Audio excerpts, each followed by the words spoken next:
हर हर महादेव।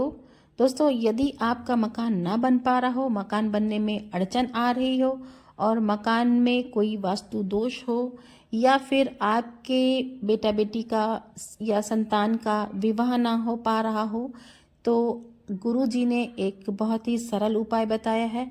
आप उनके ही शब्दों में सुने। केवल इतना निवेदन इस पूरे श्रोता भाई बहनों से केवल इतना सा निवेदन है कि जिस भूमि को, जिस मकान को, जिस जमीन को, जिस जायदाद को आप बनाना चाहते हैं, जिस प्लाट को आप निर्मित करना चाहते हैं। कई कई घर ऐसे किराए के मकान में रहते थे तो अच्छे रहते थे, जब से घर बनाया प्रवेश करा तब से रो रहा है। 25 बार वास्तु शास्त्री वालों को बुला लिया, उसने यहाँ से सीढ़ी तोड़ दो, यहाँ से बना दो, यहाँ बाथरूम तोड़ दो, यहाँ से बना दो। ये बनाना चाहते हैं, जिस प्लाट को आप निर्मित करना चाहते हैं। कई कई घर ऐसे किराए के मकान में रहते थे तो अच्छे रहते थे, जब से घर बनाया प्रवेश करा तब से रो रहा है। 25 बार वास्तु शास्त्री वालों को बुला लिया, उसने यहाँ से सीढ़ी तोड़ दो, यहाँ से बना दो, यहाँ बाथरूम तोड़ दो, यहाँ से बना दो, ये पीछे से रास्ता कर दो, यहाँ से बना दो। ईमानदारी से कहना, पहले के समय में क्या वास्तु शास्त्री होते थे? नहीं। घर के बुजुर्ग कहते थे यहाँ कमरा बना दे बेटा, बेटा कमरा बना देगा। यहाँ रसोई घर बना दे बेटा, घर के बुजुर्ग कहते थे वहां कमरा बनता था, घर के बुजुर्ग कहते थे वहां पर भोजन बनता था। उसके बाद रहते थे, जब से घर बनाया प्रवेश करा तब से रो रहा है। 25 बार बोले ही नहीं आपस में। वो सुख गया का महाराज। कई लोगों के मैसेज आते हैं, गुरुजी हम बड़े दुखी हैं। कारण क्या है? बस कारण इतना सा है कि आपने जब मकान का निर्माण कराया, वास्तु शास्त्री को बुलाया, इंजीनियर को बुलाया, सब ठेकेदार को बुलाया, सबको बुलाकर मकान, प्लाट, जमीन, जायदाद सब दिखवाया, पर आपने उस भूमि पर पद्म पुराण कहती है, धेनु मानस कहती है, स्कंद पुराण कहती है कि उस प्लाट पर आपने 3 दिन तक एक गौ माता को नहीं बांधा। 3 दिन तक एक गाय को उस प्लाट पर बांधकर चारा खिलाते, ना वास्तु शास्त्री को बुलाने की जरूरत पड़ती, ना कभी समृद्धि की, ना सुख की जरूरत पड़ती, क्योंकि गाय उस जगह से सारी इंद्रियों को आनंदित देकर सुख प्रदान कर देती है। उस जगह के सारी रोग, बीमारी, कष्ट, तकलीफ, दुख को गौ माता खींच लेती। गौ माता जैसी जगत में कोई नहीं हो सकता। हाथ में घड़ी, संसार में किसी की सामर्थ्यता नहीं है कि कोई आपका बुरा कर दे। किसी की, संसार में किसी की सामर्थ्यता नहीं कि आपका बुरा कर दे। बस आपका बुरा आपका किया हुआ कर्म करता, कोई दूसरा नहीं कर सकता। एक नींबू गिर गया दरवाजे पे तो 14 दिन तक नींद नहीं आई। सीसीटीवी कैमरे में देखो कौन पटक के गया, मेरे को तो 3 दिन से शंका हो रही पड़ोसन से। अब बताओ, जब कैमरे में देख लिया तब मालूम पड़ा बेचारा साइकिल वाला सब्जी लेके जा रहा था उसके घर पे और नींबू पॉलिथीन से टपक गया।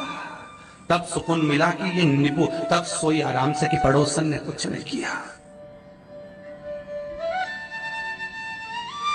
ना जाने किसने क्या विद्या कर दी, ना जाने कौन ने कौन सा टोना मार दिया।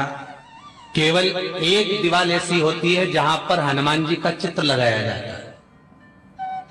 तुम पर्वत उठाने वाला चित्र लगाओ हनुमान जी का, चाहे बैठे हुए लगाओ, चाहे रामायण पढ़ने वाला लगाओ, चाहे लंका दहन करने वाला लगाओ, चाहे राम नाम जपने वाला लगाओ, चाहे लक्ष्मण को संजीवनी देने वाला लगाओ, चाहे मौन मुद्रा में लगा दो, चाहे स्तुति में लगा दो, चाहे भजन में लगा दो। हनुमान जी का कोई भी चित्र लगता है तो ना पूरब में लगेगा, ना पश्चिम में लगेगा, ना दक्षिण में लगेगा। हनुमान जी का अगर चित्र लगता है तो उत्तर की दीवार में दक्षिण को देखते हुए लगता है।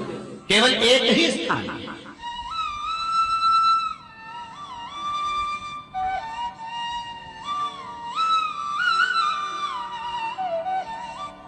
जैसे पूर्वजों के चित्र को, पितरों के चित्र को, गए हुए हमारे जीवों के चित्र को दक्षिण में विराजमान किया जाता है, उसी तरह हनुमान को उत्तर में विराजमान कर कर दृष्टि दक्षिण में कर दी जाती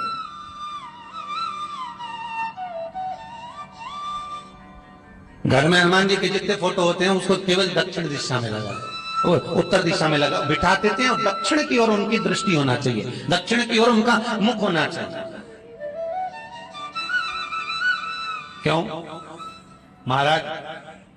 अगर व्यक्ति के जीवन में कोई बीमारी आने वाली है, व्यक्ति के जीवन में कोई रोग आने वाला है, व्यक्ति के जीवन में अगर कोई कष्ट आने वाला है, व्यक्ति के जीवन में अगर कोई परेशानी आने वाली है, व्यक्ति के जीवन में कोई एक्सीडेंट का योग भी बनने वाला है, तो शास्त्र कहता है वो दिशा दक्षिण से ही बनता है।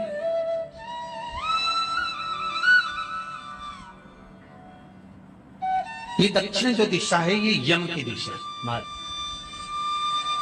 यहां संपूर्ण परिवार के साथ यमराज अपने आनंद में निवास करता है। ये लक्ष्य।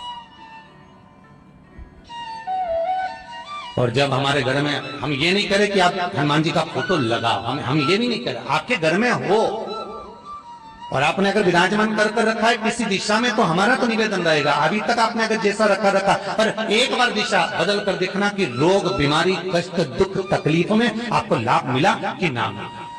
हनुमान जी ने केवल दक्षिण दिशा की ओर अगर मुख कर हमने विराजमान कर दिया, फोटो ही विराज दिया। हम ये नहीं कहेंगे आपसे कि आप बाजार से फोटो खरीद के लाओ फिर लगाओ, नहीं, आपके घर में हो तो आप लगा दीजिए, आपके घर में हो तो विराजमान करें।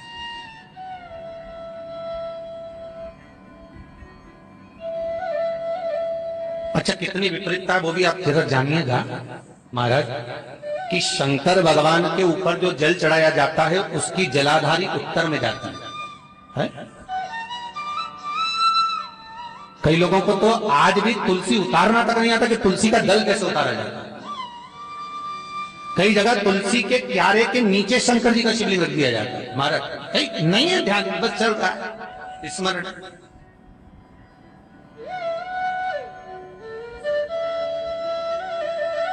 भगवान शिव का जो जल जा रहा है वो उत्तर की ओर जा रहा है और हनुमान जी को उत्तर में विराजमान कर मुख दक्षिण की ओर कर दिया गया। क्यों?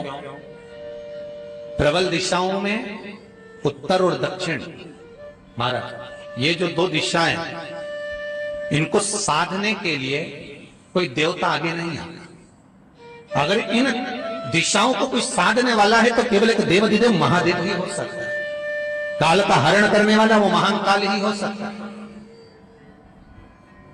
शंकर का ही एक अवतार है हनुमान जी महाराज, रुद्र अवतार महाराज। हनुमान जी से कहा तुम दक्षिण की ओर दिशा पर संभालिए। शिव जी कहते हैं मेरा जल जब उत्तर की ओर जाएगा तो ही रहा। बहुत प्रयास कर रहे हैं, बहुत। 4 दिशा का स्मरण करिए, पूर्व, पश्चिम, उत्तर, दक्षिण। हथेली पर आटे का दीप लगाइए, घी भर लीजिए और 4 बत्ती उसमें अलग अलग रख लीजिए महाराज। थोड़ा सा पीला चावल हल्दी में कर उसमें डाल लीजिए। जो लड़का और लड़की का विवाह करना उसी के हाथ में देना है। और देव उठनी एकादशी के दिन, जिस दिन देवता उठेंगे, जिस जगह पर तुलसी सालिग्राम का आप पूजन करते हो, गन्ने के नीचे, ईख के नीचे तुलसी का क्यारा रखकर पूजन करते हो, वहां पर भगवान शिव और भगवान नारायण का नाम लेकर उस दिए को रगवा दीजिए और वहीं पर हल्दी का तिलक उस लड़का या लड़की का कर दीजिए और उसके हाथ में थोड़ी सी हल्दी लगा दीजिए। दोस्तों, आपको ये वीडियो अच्छा लगे तो वीडियो को लाइक करें, कमेंट करें, शेयर करें और चैनल को सब्सक्राइब करें। ओम नमः।